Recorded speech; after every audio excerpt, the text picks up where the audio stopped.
Hello students, आपका मेरे channel educational वाणी में स्वागत है। आज मैं आपको क्लास 10th विज्ञान का फर्स्ट चैप्टर रासायनिक अभिक्रियाएं तथा समीकरण करवाने जा रही हूँ।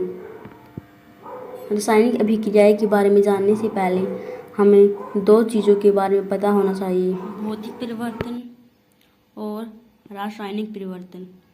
ये हम हमारी पिछली क्लासेस में पढ़ चुके हैं, लेकिन फिर भी मैं थोड़ा रिवीजन करवा देती हूँ। भौतिक परिवर्तन में हम भौतिक गुणों के बारे में पढ़ते हैं। भौतिक गुणों में सबसे पहले हमारा आता है अवस्था। अवस्था हमारी 3 प्रकार की होती हैं। पहला ठोस, द्रव और गैस। उसके बाद फिर हमारा आता है रंग और फिर हमारी उसकी गंध।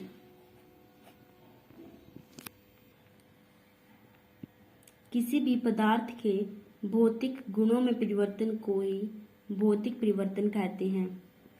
यहाँ पर उदाहरण देखिए। हमने लिया बर्फ। अगर हम बर्फ को गर्म करेंगे तो हमारा बनेगा पानी, और अगर हम पानी को गर्म करेंगे तो हमारा बनेगा भाप। अब देखिए, बर्फ हमारा ठोस अवस्था में है, पानी हमारा द्रव अवस्था में है और भाप हमारी गैस अवस्था में है। यहाँ पर हमारी अवस्था में परिवर्तन हुआ है, पहले ठोस, उसके बाद द्रव और फिर गैस। अब हम इसमें उल्टा भी कर सकते हैं। अगर हम भाप को ठंडा कर दें तो हमारा पानी बन जाएगा, और पानी को ठंडा कर दें तो हमारा बर्फ बन जाएगा। तो यहाँ पर देखिए, यहाँ पर गुणों में परिवर्तन आया है, लेकिन इसमें हमारा कोई नया पदार्थ का निर्माण नहीं हुआ है, और इसी को हम भौतिक परिवर्तन कहते हैं। सिर्फ भौतिक गुणों में परिवर्तन होता है, किसी नए पदार्थ का निर्माण नहीं होता। लेकिन रासायनिक परिवर्तन में नए पदार्थ का निर्माण होता है। जैसे यहाँ पर लीजिए, यहाँ पर हमने कार्बन की रिएक्शन करवाई ऑक्सीजन के साथ, तो हमारा बना CO2। यहाँ पर इन दोनों ने मिलकर किसी नए पदार्थ का निर्माण किया है। कार्बन की रिएक्शन करवाई हमने O2 के साथ, और हमारा यहाँ पर बन गया CO2, कार्बन डाइऑक्साइड। तो यहाँ पर हमारे नए पदार्थ का निर्माण हुआ है, और इसी को हम रासायनिक परिवर्तन कहते हैं। चलिए, रासायनिक परिवर्तन का एक और उदाहरण मैं आपको समझाती हूँ। हमने लिया H2 + O, तो हमारा बना H2O। H हमारा हाइड्रोजन है, O हमारी ऑक्सीजन है, और ये हमारा यहाँ पर बना है वाटर, पानी। तो यहाँ पर देखिए, हाइड्रोजन के 2 परमाणु और ऑक्सीजन का 1 परमाणु ने मिलकर हमारा वाटर बनाया है। यहाँ पर देखिए, जो हमारा हाइड्रोजन होता है वो ज्वलनशील होता है, और जो ऑक्सीजन होती है वो हमारे जलने में सहायक होती है, और इन दोनों से कॉम्बिनेशन से हमारा बना है वाटर, जो ना ही ज्वलनशील होता है और ना ही जलने में सहायक होता है, बल्कि ये तो आग को बुझाने के काम आता है। तो यहाँ पर देखिए, इन दोनों ने मिलकर एक नए पदार्थ का निर्माण किया है, और इसी को हम रासायनिक परिवर्तन कहते हैं। रासायनिक अभिक्रियाएं। रासायनिक अभिक्रियाएं वे प्रक्रियाएं हैं जिनमें नए गुणधर्मों के साथ नए पदार्थ बनते हैं। जैसे कि मैंने आपको पीछे बताया था कि इन 2 तत्वों ने मिलकर किसी नए पदार्थ का निर्माण किया है, जिसके गुणधर्म, जो गुण होते हैं, प्रॉपर्टीज होती हैं, वो अलग होते हैं। यहाँ पर हमारा उदाहरण भी दिया गया है। हमारा पहला उदाहरण है दूध से दही बनाना। आप दूध और दही की प्रॉपर्टीज़ गुण को कंपेयर करके देख सकते हैं। दूसरा है हमारा भोजन को पकाना। भोजन का पकना भी एक रासायनिक अभिक्रिया ही है। भोजन पकने से पहले हमारा उसके गुण कुछ और होते हैं और पकने के बाद उसके गुणों में परिवर्तन आता है। इसी प्रकार मैग्नीशियम रिबन को वायु में जलाने पर ऑक्साइड का निर्माण होता है। जब हम मैग्नीशियम रिबन को वायु में जलाएंगे तो हमें ऑक्साइड मिलेगा। अब हमारा है रासायनिक अभिक्रियाओं के अभिलक्षण। यहाँ पर हमारे कुछ रासायनिक अभिक्रियाओं के अभिलक्षण दिए गए हैं। हमारा पहला अभिलक्षण है गैस का उत्सर्जन, जिसमें हमारी जो गैस है वो रिलीज होगी, उसका उत्सर्जन होगा। दूसरा है तापमान में परिवर्तन, तापमान में भी परिवर्तन होगा। तीसरा है हमारा अवक्षेप का बनना। अवक्षेप क्या होता है यह मैं आपको बताऊंगी। और चौथा हमारा है अवस्था में परिवर्तन। अवस्था में परिवर्तन आता है अगर कोई पदार्थ ठोस अवस्था में है तो वो द्रव में बदल जाता है, तो हमारी अवस्था परिवर्तन कहलाता है। और फिर हमारा है रंग में परिवर्तन, भी हम पढ़ेंगे। हमारा पहला अभिलक्षण है गैस का उत्सर्जन।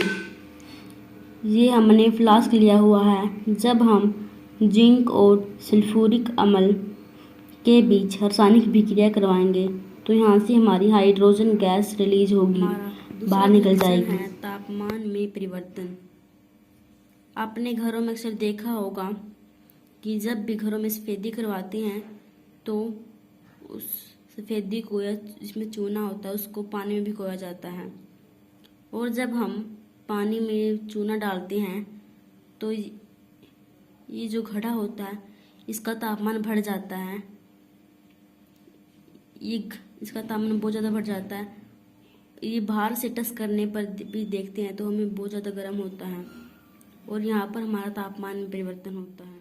हमारा थर्ड अभिलक्षण है अवक्षेप का बनना। जब हम लेड नाइट्रेट PbNO3 प्लस की अभिक्रिया करवाते हैं पोटासियम आयोडाइड के साथ, तो यहाँ से हमारा बनेगा लेड आयोडाइड Pbi, और हमारा KNO3 बाहर निकल जाएगा।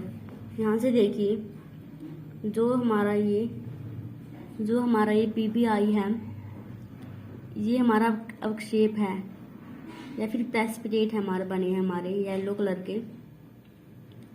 और ये जो प्रेसिपिटेट होते हैं, अवक्षेप होते हैं, ये मिक्सचर में घुलते नहीं हैं, ये उसकी तली में बैठ जाते हैं।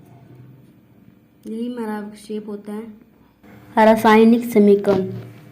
किसी रासायनिक अभिक्रिया का प्रतीकों और सूत्रों द्वारा निरूपण रासायनिक अभिक्रिया कहलाता है। यहाँ पर देखिए, यहाँ पर मैग्नीशियम प्लस ऑक्सीजन की अभिक्रिया करवाई तो हमारा बना मैग्नीशियम ऑक्साइड। नेक्स्ट हमारा है अभिकारक और उत्पाद। जो पदार्थ रासायनिक अभिक्रिया में भाग लेते हैं अभिकारक कहलाते हैं, तथा रासायनिक अभिक्रिया के परिणाम स्वरूप उत्पन्न होने वाला नया पदार्थ उत्पाद कहलाता है। यहाँ पर एग्जाम्पल देखिए, ये हमारी रासायनिक अभिक्रिया है। इसमें हमने मैग्नीशियम की रिएक्शन करवाई ऑक्सीजन के साथ, तो हमारा बना मैग्नीशियम ऑक्साइड। यहाँ पर जो मैग्नीशियम और ऑक्सीजन हैं जिन्होंने इस अभिक्रिया में पार्ट लिया है वो हमारे हैं अभिकारक, और जो हमारा नया पदार्थ बना है मैग्नीशियम ऑक्साइड वो हमारा है उत्पाद। यहाँ पर देख लीजिए, अब हम एक एग्जाम्पल लेते हैं Mg+O, तो हमारा बना MgO। यहाँ पर जो हमारे मैग्नीशियम और ऑक्सीजन है ये हमारे हैं अभिकारक, और जो हमारा MgO है ये हमारा है उत्पाद। अब हमारा रासायनिक समीकरण हमारी दो प्रकार की होती हैं, संतुलित रासायनिक समीकरण और असंतुलित रासायनिक समीकरण। अब हम एक एग्जाम्पल लेते हैं और उससे के थ्रू समझते हैं। हमने एग्जाम्पल लिया Mg प्लस O2, तो हमारा बन गया MgO। संतुलित का मतलब होता है वो रासायनिक समीकरण जिसमें अभिकारकों और उत्पादों में प्रत्येक तत्व के परमाणु की संख्या बराबर हो। यहाँ पर देखिए, यहाँ पर हमारा Mg का एक परमाणु है और यहाँ पर भी हमारा एक ही Mg है, तो ये तो हमारा बराबर हो गया। अब बारी आती है ऑक्सीजन की। यहाँ पर ऑक्सीजन के हमारे दो परमाणु हैं, लेकिन यहाँ पर हमारा एक है, तो यहाँ पर हमारा ये बराबर नहीं हुआ, तो इसलिए हम कह सकते हैं कि ये हमारी असंतुलित रासायनिक अभिक्रिया है। अब हम एक और एग्जाम्पल लेते हैं, Zn plus H2SO4, ZnSO4 plus H2। इसमें देखिए, यहाँ पर हमारा Zn है, अभिकारक में इसका एक परमाणु है और इसमें भी हमारा Zn एक ही है। यहाँ पर हमारे हाइड्रोजन के दो अणु हैं और यहाँ पर भी हमारे हाइड्रोजन के दो अणु हैं। यहाँ पर हमारा जो S है इसका हमारा एक है और इसमें भी हमारा S का एक है, और इसमें देखिए ऑक्सीजन के हमारे पास 4 अणु हैं और इसमें भी हमारे 4 ही हैं, इसलिए ये जो हमारी समीकरण है ये हमारी बराबर है। इसमें अभिकारकों और उत्पादों में बराबर है तत्वों की संख्या, तो इसलिए हम कह सकते हैं कि ये हमारी संतुलित रासायनिक समीकरण है। संतुलित रासायनिक समीकरण ऐसा रासायनिक समीकरण जिसमें अभिकारकों और उत्पादों में प्रत्येक तत्व के परमाणुओं की संख्या बराबर हो, संतुलित रासायनिक समीकरण कहलाता है। इसमें देखिए Zn प्लस H2SO4, यहाँ पर हमारा बन गया ZnSO4 प्लस H2। यहाँ पर हमारी तत्वों के परमाणुओं की संख्या बराबर है, इसलिए ये हमारी संतुलित रासायनिक समीकरण है। नेक्स्ट हमारी है असंतुलित रासायनिक समीकरण। ऐसी रासायनिक समीकरण जिसमें अभिकारकों और उत्पादों में एक या अधिक की संख्या असमान हो, असंतुलित रासायनिक समीकरण कहलाता है। इस एग्जाम्पल में देखिए Mg प्लस O2 हमारा बना MgO। इसमें हमारे तत्वों के परमाणु की संख्या बराबर नहीं है। Mg तो हमारा बराबर है, लेकिन जो हमारे ऑक्सीजन है उसके अणुओं की संख्या बराबर नहीं है। यहाँ पर हमारा अणुओं की संख्या 2 है, लेकिन जो उत्पाद है उसमें हमारे ऑक्सीजन की संख्या 1 ही है, इसलिए ये हमारी असंतुलित रासायनिक समीकरण का एग्जाम्पल है। नेक्स्ट हमारा है रासायनिक समीकरणों का संतुलन। किसी रासायनिक समीकरणों में अभिकारकों और उत्पादों में प्रत्येक तत्व के परमाणुओं की संख्या बराबर करने की प्रक्रिया को ही रासायनिक समीकरणों का संतुलन कहते हैं। जैसे कि मैंने आपको अभी बताया कि किसी भी समीकरण में तत्वों के परमाणुओं की संख्या बराबर होने पर हमारे संतुलित और असमान होने पर असंतुलित रासायनिक समीकरणें बनती हैं। आज के लिए इतना ही, मिलेंगे नेक्स्ट लेक्चर में। Thank you.